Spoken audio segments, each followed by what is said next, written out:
A gente costuma ter aquela imagem clássica de filme na cabeça, né? Aquele magistrado solitário, isolado no gabinete, cercado por uma montanha interminável de processos de papel. Mas olha, vamos esquecer isso. A justiça moderna, principalmente quando a gente fala de proteger as pessoas mais vulneráveis da nossa sociedade, funciona como um ecossistema gigante, super vibrante e colaborativo. Nessa nossa explicação de hoje sobre as relações institucionais no Tribunal de Justiça, com foco específico na rede de proteção, a gente vai entender direitinho como as engrenagens dessa estrutura complexa giram juntas. Tudo isso para garantir que os direitos fundamentais não fiquem só no papel, mas transformem a vida das pessoas de verdade. Então, para começar da melhor forma, o que é exatamente essa rede de proteção integrada? Imagina uma teia vital. Ela é invisível aos olhos, mas incrivelmente forte na prática. Basicamente, é um sistema interinstitucional e interdisciplinar. Isso significa que ele junta entidades que, no passado, trabalhariam cada uma no seu quadrado. Tribunais, conselhos tutelares, escolas, hospitais, forças de segurança. O grande objetivo de toda essa articulação é garantir a segurança absoluta e o bem-estar das pessoas, com um cuidado todo especial para as crianças e adolescentes. É essa rede que faz com que a entrega dos direitos humanos aconteça de maneira efetiva no dia a dia.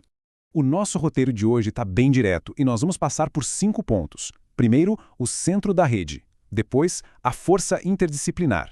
Em seguida, vamos falar dos parceiros fora do tribunal, como superar as barreiras burocráticas e, para fechar, os resultados práticos no mundo real. Vamos mergulhar nisso. Ponto 1 da nossa jornada: o centro da rede. Aqui, o Tribunal de Justiça atua como polo articulador absolutamente essencial. E a lógica por trás disso é muito poderosa e simples de entender. Nenhuma entidade, por mais bem estruturada ou financiada que seja, consegue garantir os direitos de cidadãos vulneráveis trabalhando de forma isolada.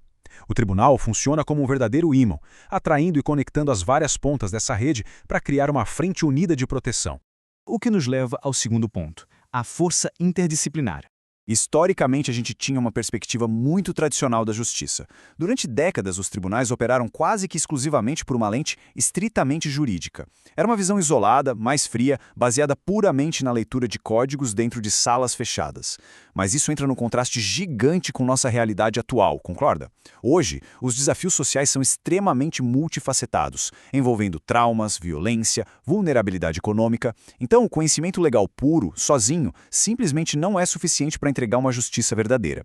Isso ilustra de forma brilhante a nossa evolução para a era moderna. Espaços como o Núcleo de Cooperação Judiciária, o famoso NUCUJ, no Tribunal de Justiça do Distrito Federal e dos Territórios, exemplificam essa transformação na prática. Nesses ambientes inovadores, a interdisciplinaridade é formalizada. A gente tem psicólogos, assistentes sociais e pedagogos trabalhando lado a lado, fisicamente e processualmente com os magistrados. É uma união que promove uma análise riquíssima dos casos, garantindo que os aspectos sociais e psicológicos tenham o mesmo peso que as leis na hora da decisão.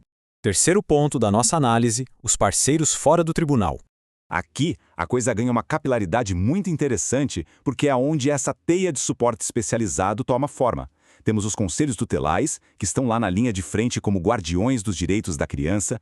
Temos o CRAS e o CREAS, que são fundamentais para dar aquela assistência social básica e especializada para famílias em risco. Quando o Tribunal de Justiça se alinha com todos esses agentes, fortalece-se o SGDCA, o Sistema de Garantia de Direitos da Criança e do Adolescente. Esses parceiros fornecem um nível de cuidado e acompanhamento diário lá na base, no território, que os tribunais por si só não conseguem oferecer. E é vital não esquecer que não estamos falando só de prédios e daquela sopa de letrinhas institucional. Estamos falando de pessoas. Ver profissionais da justiça sentados à mesma mesa com a polícia municipal, o pessoal do terceiro setor e os agentes comunitários muda tudo. É o compromisso de gente de carne e osso, compartilhando dados e alinhando estratégias que realmente levanta o escudo de proteção sobre famílias que enfrentam adversidades extremas. Quarto ponto: superando as barreiras burocráticas. O ponto crucial agora é observar a relação de causa e efeito que acontece nos bastidores. De um lado, a gente esbarra em barreiras administrativas muito comuns, como fluxos de trabalho que não batem, a falta de canais de comunicação padronizados e, claro, uma enorme sobrecarga institucional. Do outro lado, o impacto disso é grave, uma lentidão processual assustadora e uma assistência totalmente fragmentada para o cidadão, sem falar na frustração de quem trabalha no sistema. Trabalhar isolado nessas bolhas institucionais é o maior inimigo de uma justiça rápida. Então, como é que a gente resolve isso na prática? Existem 3 estratégias centrais e padronizadas para eliminar esse atrito. O passo 1 é a capacitação profissional continuada, ensinando essas equipes a trabalharem em rede e entenderem o papel um do outro. O passo 2 são os protocolos unificados. Ao padronizar o atendimento, todo mundo sabe exatamente para quem ligar e qual formulário usar quando uma crise estoura. E o passo 3, que é a virada de chave, a tecnologia integrada. Plataformas digitais incríveis que permitem que o relatório do Conselho Tutelar caia direto na tela do juiz de forma segura, transparente e em tempo real. E para garantir que isso não seja apenas uma iniciativa de um tribunal ou outro, a visão precisa ser sistêmica e nacional. O Conselho Nacional de Justiça, o CNJ, entra aí como um verdadeiro maestro. O Levantamento Nacional e Estratégias de Incidência de 2023 é um excelente exemplo disso, mapeando onde essas equipes estão no país. O objetivo do CNJ é empurrar essa agenda para frente, garantindo que a cultura da colaboração se expanda como regra por todas as instâncias do Poder Judiciário. E chegamos ao nosso 5º e último ponto: resultados práticos no mundo real. No fim das contas, a essência da eficácia dessa rede está puramente nas conexões. Percebe que a jornada que fizemos, do centro do tribunal até a comunidade, exige que cada nó dessa malha sustente o peso da responsabilidade? A verdadeira capacidade de proteger depende inteiramente dessa interconexão sistêmica. Não é uma linha de produção, é uma teia viva de suporte. E quando essa interconexão funciona, os resultados são avassaladores e muito tangíveis. A gente está falando em garantir acesso super rápido à saúde e segurança para pessoas em risco. Falamos de um monitoramento rigoroso e eficaz das medidas protetivas de urgência em casos críticos de violência doméstica. Toda essa rede propicia o suporte psicossocial e as oportunidades de capacitação indispensáveis para empoderar as mulheres. Isso quebra definitivamente os ciclos de violência e dependência, devolvendo a dignidade para essas pessoas.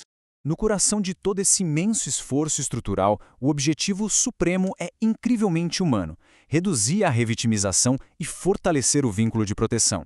Um exemplo maravilhoso disso é a escuta especializada.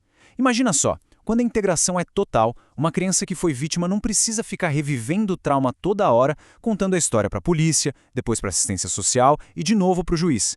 A rede organiza e centraliza esse depoimento de uma forma acolhedora, respeitosa e única, preservando a saúde emocional daquela criança. E assim, a gente encerra a nossa explicação dessa estrutura admirável com uma reflexão provocativa que fica no ar. Como as instituições de hoje e os futuros profissionais vão continuar a fortalecer e expandir essa teia vital? O grande desafio contínuo é justamente construir um ambiente jurídico cada vez mais humano, rápido e responsivo às demandas da sociedade. Afinal, a justiça mais eficaz que existe é aquela que abraça a complexidade do ser humano trabalhando genuinamente em rede. Muito obrigado pela companhia na nossa análise de hoje e até a próxima!